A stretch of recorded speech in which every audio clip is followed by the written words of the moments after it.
Well, hi, hey, and welcome to the Learn Podcast Production Podcast. My name is Toby Lyles, and I am here taking you through a audio and video episode. This is going to be up in both places, so whoa, that's a big day for us. But hey, I just wanted to stop for a moment and pause between some of our technical things. I just want to speak to those of you who are interviewing. Now, interviewing is a great way. Like if you have a podcast, you're doing interviews, and if you're a podcaster, so if you have a podcast, you're doing interviews, and if you're podcasty, you're getting interviewed. But oftentimes, getting interviewed is one of the best ways to grow your podcast, grow your business, grow your audience with reporters, with other podcasts, with radio. It just goes on and on. It's a great way to do it. So I just wanted to tell you some media tricks on how to be interviewed, especially in the podcast world, but on radio and other things that you can use to really step up your game. And this is from someone who is not, just disclaimer, I don't get interviewed all the time. I've been interviewed on a podcast, and that is part of what we do. But generally, it's from listening to people interviewing and being interviewed on podcasts. So this is how to be a good interviewee. Of course, the tips also apply to being a good interviewer. So both sides, and I've got my list right here on the phone. We're going to just rock this. So number one, I think one of the best ways to do this is to smile. Like, start with a smile, okay? If you're going to be interviewed, just smile before you get on, and you just try and pull out the best of you that you have. So part of that smiling is diaphragm. We've talked about this. So smiling, standing up straight, or sitting up straight. I prefer standing, just more energy. So smile and you want to exude that energy that comes with a smile. So you don't want to be very, you can be researcher-y. You can be more boring, but man, it drags, especially in audio. You might be able to get away with it a little bit more in video, but not really. I mean, people, when it doesn't translate. So what feels like a lot to you is actually really slow to everyone else. So once you get recorded, like, you need to turn it up to 11 and then it sounds normal. So if I really go for it here, then you're just feeling like it's normal. And I feel like I'm kind of over and above, but really I'm probably very mild right now. And the way you're hearing and listening to me, I probably should turn it up. So, and it's not just faking it. Don't fake anything. Just be real, be you, but smile, for gosh sakes. So that's number one. Think about someone else. Hopefully not for a change. That's tip number two. Tip number one, smile, have energy. Tip number two is think about them. What do they need? What are their goals? What do they need out of their podcast? How are you helping them? How are you helping their audience? Think about them. What can you give them as the host, personally or professionally, their audience, that will help them and be a bonus for them? Typically, you can provide more than one thing. So just observe and think about that before you get on the podcast. And then as you're podcasting, keep that as front and center. This is random. These are kind of random, but a tech thing is, especially podcasting, especially in the Skype, kind of that Skype interview world. But in any situation, put on some headphones. Have a decent set of headphones around and just put them on. Do not record without headphones. It causes feedback. You're less likely to hear things. Put them in your ears. It gives you the intimacy of it. Just get in the zone. Now, sometimes I'll be honest, sometimes I don't feel as in the zone when I don't have headphones. So sometimes you can put one ear on, one ear off if you feel like that's a problem. But get in headphones. So don't use speakers. And with that, this is a personal beef of mine, especially because I'm on the technical side. Get a real microphone. You don't have to do this, but if you want to build a business, I'm just so shocked at the amount of people who are radio personalities, they are media folk, they are authors, they are speakers, and they haven't invested $70, $80 in just a whatever microphone. Just something to plug in. So, of course, the Audio-Technica 2100 is a great place to start.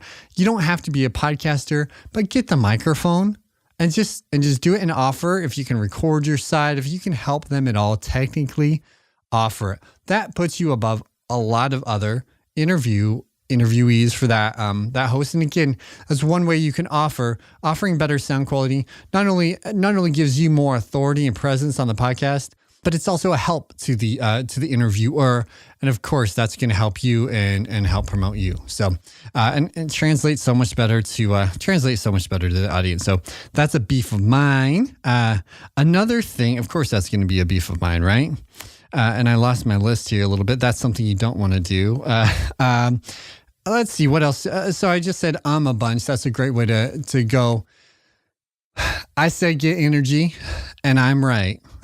but here's a big rule is give yourself a 3-second rule. Now this applies in 2 ways.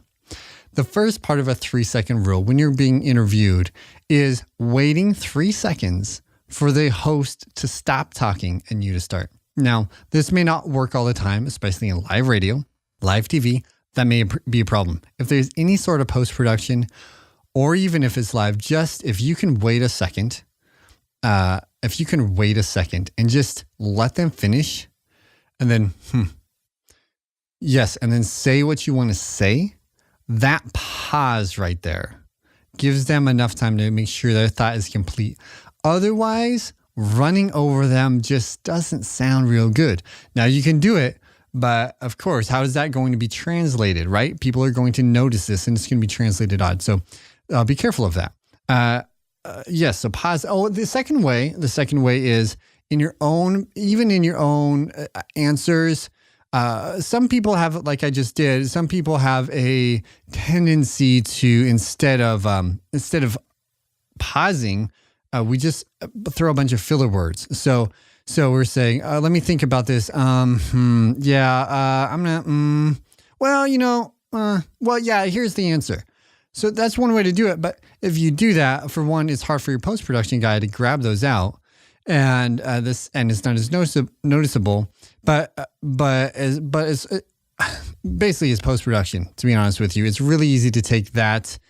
That's totally unnecessary, and it's harder to take that out.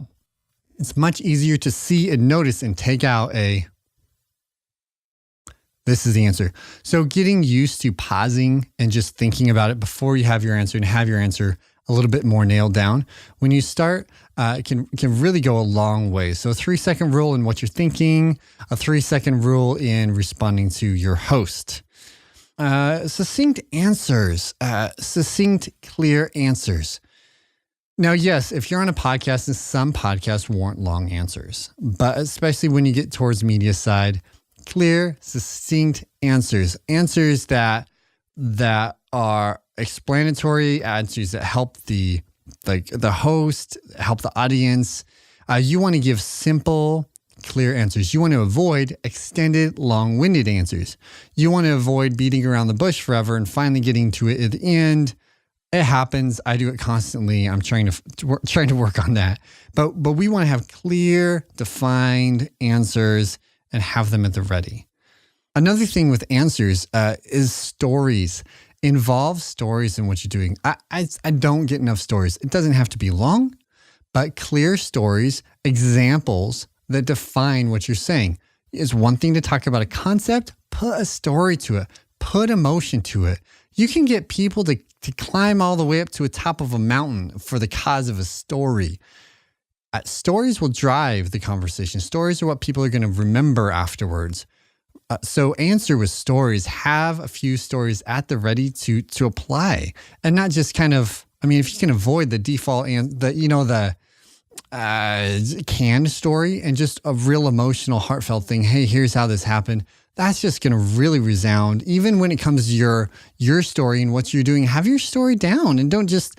I mean, I went to college, blah, blah, blah. Like, nobody cares. What's your story? What's your love affair with your technical expertise or have some good stories. So again, something that I'm personally working on. So so don't take my podcast as an example. I'm working on it. This is teaching me. And one clear and other very simple thing is to simply know your host name and say their host name. I am shocked at the amount of people who do not say their host name back to the host. Now, it's not the end of the world, but again, when I meet somebody, when I meet somebody on the street or, at a conference or something, I say, hey, my name's Toby. And they say, hey, my name's Pam. And I say, yeah, Pam, nice to meet you, right? That's a good name memorization technique, but it's just good. We say it back. And so saying, hey, Carrie, so glad you brought me on your show. Hey, Pat, I really appreciate, Pat, I wanted to say you are doing such good work and I appreciate what you're doing. Those kinds of comments, you could call it flattery. Maybe it's flattery, but what's wrong with thankfulness and what's wrong with saying someone's name? Say their name. We all know that it triggers so much in a person. Say their name. It makes a big difference. So here's a few things not to do as well. Like don't record in a noisy place. Don't record in a subway. Don't take a walk on the beach or in the forest. I've heard all of these things, by the way. I'm saying them because they happen. Don't try to record on a cell phone. For goodness sakes, don't use a cell phone. Refrigerators, open windows. Get yourself in a nice, quiet place so you can really be focused and really clear. Record on a good time in the day for you where you're most productive. After all, this is something that you want to put out to the world. So make sure you're clear-minded, a time of day when you are clear-minded. Even if that means pushing the interview around a little bit to odd times, make sure that it's a time of day when you really are at your best. And just think about it. Just think, hey, my phone goes off often. I should probably turn it off, or, hey, I live by a school and so cars drive up every day at, 3:50 or something like that. And so you just want to think about that. Can you avoid that? Can you change timing? There's construction next door. Should you change locations or something? And that's it. Otherwise after that, my last tip is simply listen afterwards. See what you did good, see what you did bad. And we're all our own worst critics, so criticize yourself, see what you can do better, and see what you did well. Be kind to yourself, and just improve on it. So that's it. I really appreciate you stopping. Make sure you go rate and review on iTunes, please. That helps people, especially reviewing. If you could just put in a couple notes. Hey, how much you appreciate it, how amazing it is. I know it's so amazing. So, but anyways, please, I really appreciate you doing that. Sorry for the ridiculous comments. And, but otherwise, go out and make the world sound great.